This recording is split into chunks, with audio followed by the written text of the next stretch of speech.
He brought his bimbo whore to my house for Christmas.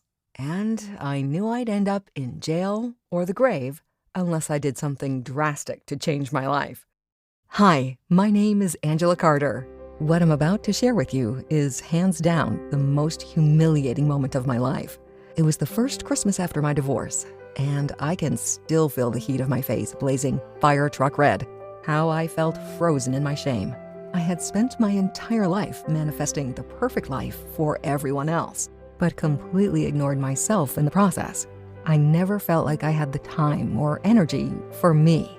Even though I'd actively participated in every moment of the creation of my life, I just didn't see myself in it anymore. After my divorce, I spent months and months trying in vain to manifest an abundant life. I bought courses, followed gurus, and read countless books. I tried the law of attraction, The Secret, and guided meditation. I always ended up right where I started, Nowheresville. I realized that if I was going to actually live the life of my dreams, it was up to me to manifest it. No one else was going to create it for me, and no one was coming to save me. As you'll see, on a whim, I took a journey halfway around the world, desperately trying to end the humiliating pain of manifesting nothing but scarcity in my relationships, in my identity, and in my finances. I'm so glad I pulled the trigger on my worldwide journey of discovery, because I discovered what was blocking a life of abundance wasn't some kind of external force like I thought. What was blocking me was actually inside me, literally stored in my body. But as I'll share in this presentation, I discovered a strange but powerful switch that cleared everything that was blocking my abundance and turned my life around so fast it made my head spin. The journey was painful at the start, but once I discovered this switch, it rocked my world. I've never felt so connected in my relationships. I've never experienced such a deep connection with my source, and I never even knew I could feel so connected to financial abundance. What I've since discovered is this simple switch, and the unlimited abundance it triggers is available to anyone.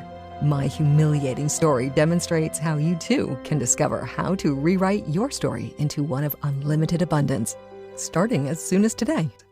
18 months ago, I was hosting Christmas at my house, not long after my divorce from Tom. He'd been cheating on me for most of our 25-year marriage. Against my better judgment, I invited him over for Christmas for the sake of our 2 adult kids. Our oldest was Jody, a junior in college. Tom Jr. was a freshman. Typical me, I went all out to make it special, as I always did. It was so easy to slip into my role as the engineer of the perfect life for my family. I had mentally prepared myself to be cordial to my philandering husband. That night, my kids had already arrived and had been telling me all about their fall semester at school. That's when the doorbell rang. I knew it was him, so I took a deep breath and mentally put on my big girl pants. But I was not prepared for what came next. I answered the door to my ex-husband standing arm in arm with some Kim Kardashian lookalike who looked young enough to be his daughter. Her boobs were practically bursting out of her low-cut dress. "Merry Christmas," he said, holding out a bottle of wine. I stood there frozen in my humiliation and shame. Then she came in for a hug, saying, "Merry Christmas, you look so beautiful tonight." I turned around in slow motion to see my daughter with her eyes wide and her hand over her mouth. Tom Jr. was looking at her boobs, his eyes lustfully taking her in. In that moment, I knew I had to do something drastic to change my life. All I could say was, "I'm going for a drive." How had my life come to this? This emptiness, this shame, this deep pain at living a life I wanted nothing to do with. Why had I been so successful creating as perfect a life as possible for everyone else, while mine felt so empty, meaningless, and futile? Taking refuge in a Barnes & Noble Starbucks, I started wandering aimlessly around the bookstore, sipping my steaming cup of cheer. Then I found myself in the travel section. I thought I could just get on a plane and just leave. But I knew I needed something more than an escape or a break. I needed a deep reset. I needed to find myself, to like my life, to manifest the life I wanted to live in. I felt so lost. In desperation, I whispered a prayer. I don't know who I was praying to. I closed my eyes and whispered earnestly, "God, I'm in serious trouble here. I truly don't know what to do. If you can, send me a sign." When I opened my eyes, I felt a small measure of peace. Then I noticed a travel book on Nepal. Inside were pictures of towering Himalayan mountains, tea houses, and elephants wading through a jungle river. I felt a tug on my sleeve. I looked down to see a cute young girl dressed in a red and white Christmas dress. Her blonde hair was in ringlets around her face, and her green eyes were staring right into mine. "You should go see the elephants," she said confidently. I stood there dumbfounded. Was this the sign I'd just prayed for? I battled back and forth in my mind. I thought I was becoming a movie cliché. Unhappy middle-aged woman travels halfway around the world, finds happiness, love, and purpose, then lives happily ever after. Eat, Pray, Love was playing inside my head. But then I realized my pride couldn't go any lower. I decided right then to travel to Nepal and go see the elephants. What did I have to lose? Before I knew it, I was getting off the plane in Kathmandu. The next morning I found a cafe, ordered tea, and looked out the window at the bustling city. I couldn't believe I was halfway around the world, alone, trying desperately to improve my life. I was having serious doubts that I could discover how to manifest my dream life. I was lost in my thoughts and doubts, mesmerized by the sounds, sights, and smells of this colorful city, when there was a tug on my sleeve. Again, I turned to see a darling little boy with coal-black eyes and a shock of black hair. He had a flyer in his hand. He was pointing across the street to a hole-in-the-wall building. There was a colorful sign hanging above the door with a picture of an elephant. "Go see the elephants," the little boy said, a bright smile on his face. I took the brochure from his hands and said, "I'm on my way." I walked in through a beaded doorway to a dark room, incense wafting through the room.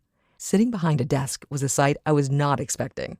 There was a middle-aged man there who I couldn't help but assume was an American. He had an American flag bandana wrapped around a cleanly shaved head. His salt and pepper beard came down to his chest.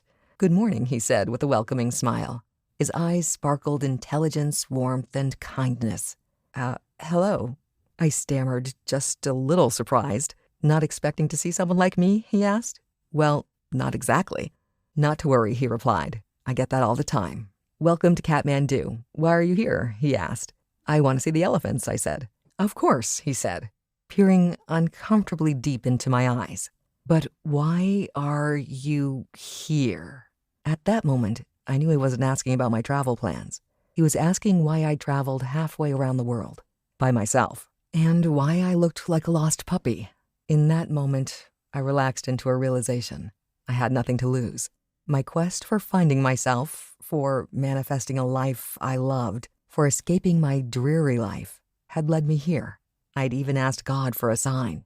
Then, not once, but twice, a random child had told me to go see the elephants. So, I spilled my guts. I told him everything. It felt so good to get that all off my chest. I felt liberated just telling my story to someone who truly listened. I actually felt a little freer, like my dark story didn't have as much of a hold on me anymore. But as you'll see, I was in for more, much more. Anthony then asked me just 3 questions that so radically changed my life, I hardly recognized the old me anymore.